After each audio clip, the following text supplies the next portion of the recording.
هذا القرآن يوحدنا لطريق الخير يوجهنا الله تعالى أنزله ورسول الله معلم. بسم اللہ الرحمن الرحیم۔ قاعدہ: حرکت واو و یائے عینی ماضی مجہول بعد اسکانی ما قبل بما قبل لہن، پس واو یا شود چون قیل و بیع و اختیر و انقید، و جائز است کہ حرکت ما قبل باقی دارن و واو و یا را ساکن کنن، پس یا واو شود چون قول و بوع و اختور و انقود، و در صورت ابدال اشمام ضمہ بکسر فا ہم جائز است۔ قیل و بیا بنہج ادا کنن کہ بوئے ضمہ در کسر قاف و با یافتہ شود۔ دنی قاعدہ شرط است کہ در معروف تعلیل شدہ باشد، لہذا در اعتبر تعلیل نکنن،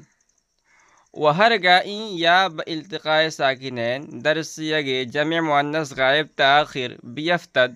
در واو مفتوح العین فعلا ضمہ دہن، و در یاء مکسور العین کسرہ، صیغ معروف و مجہول بیک صورت شود چون قلت و بعت و خفت۔ فائدہ: در مجہول استفعال نقل حرکت بئیں قاعدہ نیست بلکہ بقاعدہ نمبر 8 پس درا جمیع احوال قیلا مثل قولا و اشمام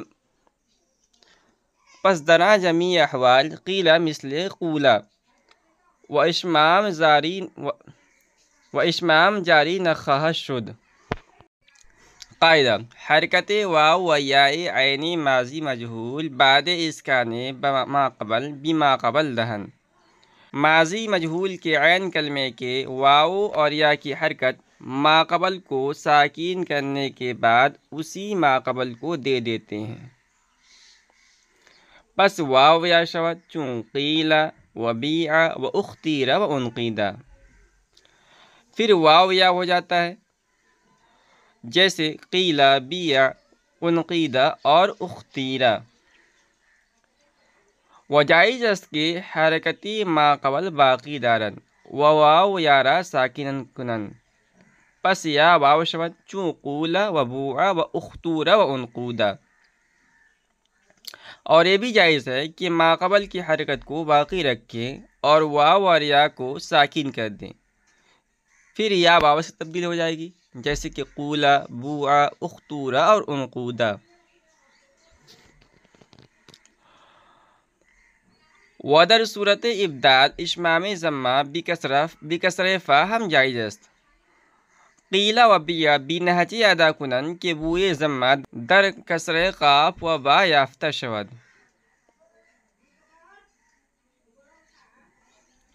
اور واو کو یا کے ساتھ بدلنے کی صورت میں فا کلمے کے کسرے کے ساتھ ضمہ کا اشمام بھی جائز ہے۔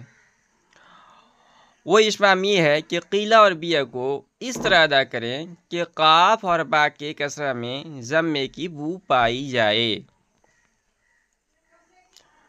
دنی قاعدہ شرط است کہ در معروف تعلیل شدہ باشد،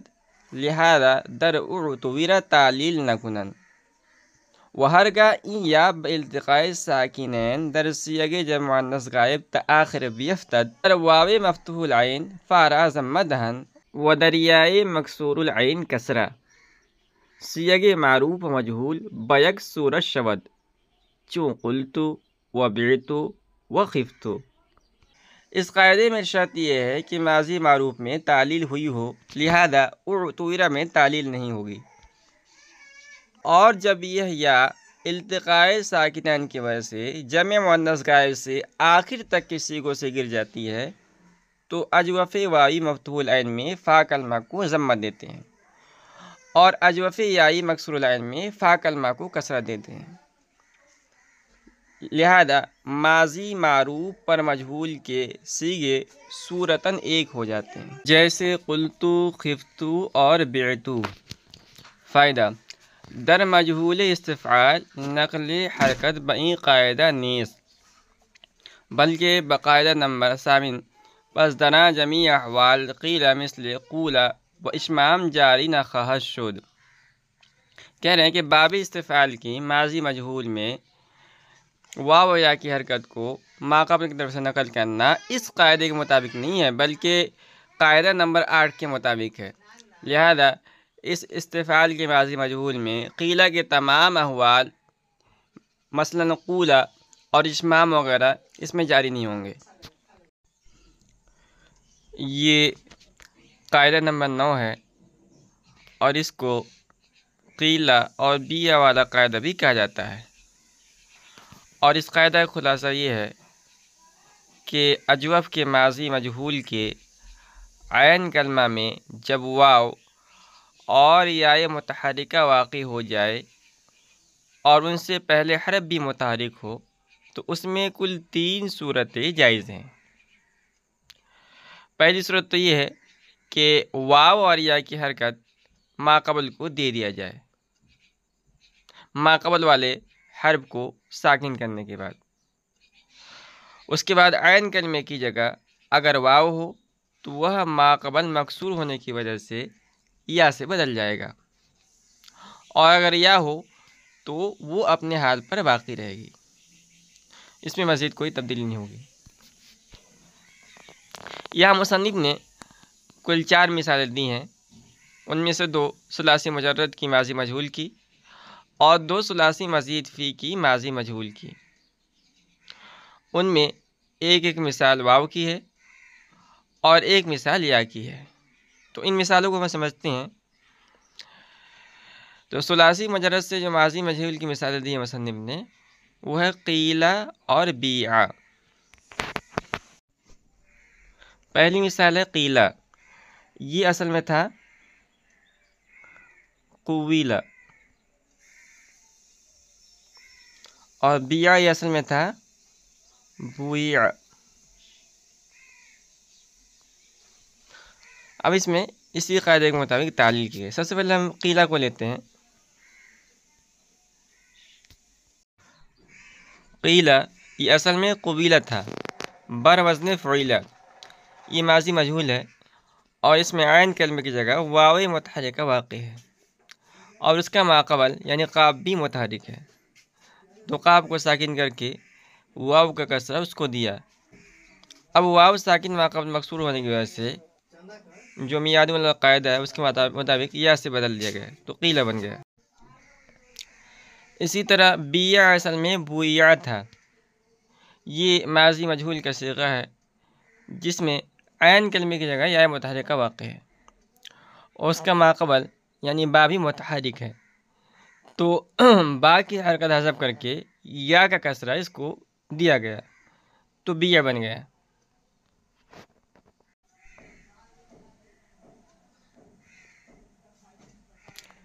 اسی طرح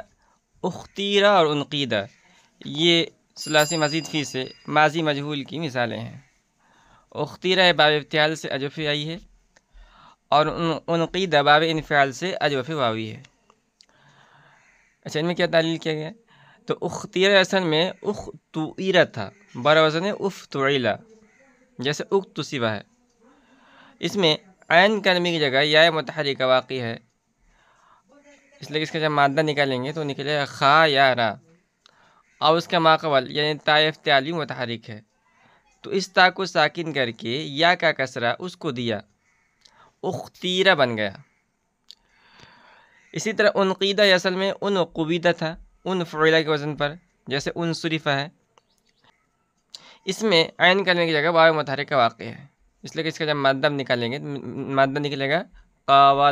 قاف و دال، اور اس کا ماقبل یعنی قاف بھی متحرک ہے، تو قاف کی حرکت حذف کر کے واو کا کسرہ اس کو دیا، ان قبیدہ بن گیا۔ اب واو ساکن ماقبل مکسور ہونے کی وجہ سے باقاعدہ میعاد واو کو یا سے ہم نے بدل دیا تو ان قیدہ بن جائے گا۔ مصنف فرماتے ہیں کہ دوسری صورت یہ ہے کہ واو اور یا کی حرکت کو حذف کر کے ان کو ساکن کر دیا جائے، اور اس صورت میں اگر عین کلمے کی جگہ یا ہو تو ماقبل مضموم ہونے کی وجہ سے واو سے تبدیل ہو جائے گی، اور اگر واو ہو تو اپنے حال پر باقی رہے گا۔ جیسے قولہ جو اصل میں قویلہ تھا، واو کی حرکت کو ہم نے حذف کیا تو قولہ ہوا۔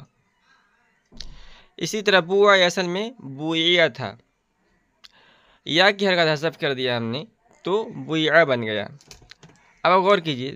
واو اور یا دونوں ساکن ہیں، تو یا ساکن ماقبل مضموم ہونے کی وجہ سے باقاعدہ موسرن سے ہم نے یا کو واو سے بدل دیا تو بوا بن گیا۔ اسی طرح اختورہ اصل میں اختویرہ تھا،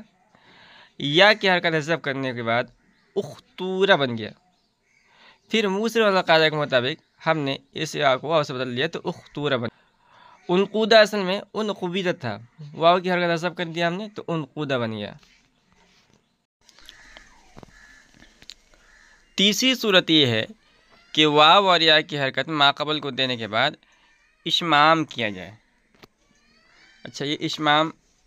ایک اصطلاحی لفظ ہے اور اشمام کے لغوی معنی آتے ہیں سونگھنا یا بو دینا، اور اصطلاح میں اشمام کہتے ہیں کہ آواز کے بغیر صرف ہونٹوں سے حرکت کی طرف اشارہ کر دیا جائے، اس کو بالکل نہ پڑھا جائے، بلکہ اس حرکت کے ظاہر پڑھنے کے وقت ہونٹ جس طرح بن جاتے ہیں اسی طرح ہونٹوں کو بنا دیا جائے۔ اب اس کے لیے مشق کی ضرورت پڑتی ہے، اور خاص طور پر قرہ حضرات اس کو اچھی طرح سے ادا کر سکتے ہیں۔ اس لیے کہا جاتا ہے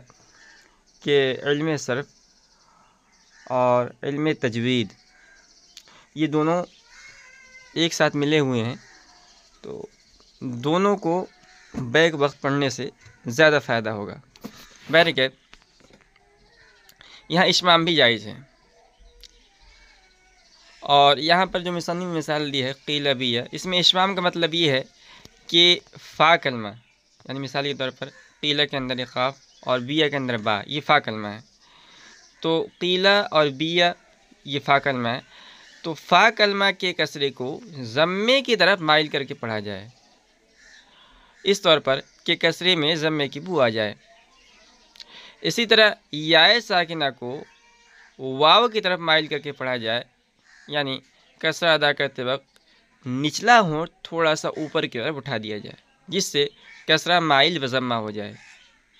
اسی طرح اختیرہ میں تا کے کسرہ اور انقیدہ میں قاف کے کسرے میں اشمام ہوگا۔ اب یہ اس قاعدے کی 3 صورتیں ہو گئی، یہ تینوں کی تینوں صورتیں جائز ہیں، مگر ان تینوں صورتوں میں سب سے بہتر اور افصح پہلی صورت ہے۔ مصنف فرماتے ہیں کہ اس قاعدے میں ایک شرط یہ ہے کہ اس ماضی مجہول کے ماضی معروف میں واو اور یا میں تعلیل ہوئی ہو، یعنی قالا باع والا قاعدہ جاری ہوا ہو۔ لہذا اعتویرا یہ جو ماضی مجہول ہے اس میں یہ قاعدہ جاری نہیں ہوگا، کیونکہ اس کے ماضی معروف اعتوارا میں تعلیل نہیں ہوئی۔ اسی طرح عویرا، سویدہ اور سویدہ ان کے اندر بھی قاعدہ جاری نہیں ہوتا، کیونکہ ان کے ماضی معروف عویرا، سعیدہ اور سویدہ میں قالا اور با والا قاعدہ جاری نہیں ہوا ہے۔ اس کے ساتھ ساتھ یہ بھی واضح ہے کہ یہ قاعدہ صرف اجوف میں جاری ہوتا ہے، اور پھر اجوف کے ابواب میں سے ثلاثی مجرد کے ماضی معروف میں اور ثلاثی مزید فی میں سے صرف باب افتعال اور باب انفعال کے ماضی مجہول میں جاری ہوتا ہے، ان کے علاوہ دوسرے باب میں قاعدہ جاری نہیں ہوتا، اور اس کی وجہ ہے کہ یہ قاعدہ وہاں جاری ہوتا ہے جہاں فعلہ کا وزن بنتا ہو، جیسے قویلہ ہے، بویہ ہے، اور فعلہ کا وزن ان مذکورہ باب کے علاوہ دوسرے باب میں نہیں پایا جاتا ہے۔ وَهَرْگَائِن بَالْتِقَاءِ السَّاكِنَيْن در صیغ جمع مؤنث غائب تآخیر ویفتد در وائے مفتوح عین فارا ضمدہن۔ یہاں سے مصنف رحمۃ اللہ علیہ فرمانا چاہتے ہیں کہ ماضی مجہول کے عین کلمے میں جو یا ہے، چاہے شروع سے یا ہو جیسے بیہ ہے، یا واو سے بدلی ہوئی ہو جیسے قیلہ ہے، یا اصل میں قویلہ تھا، یہ یا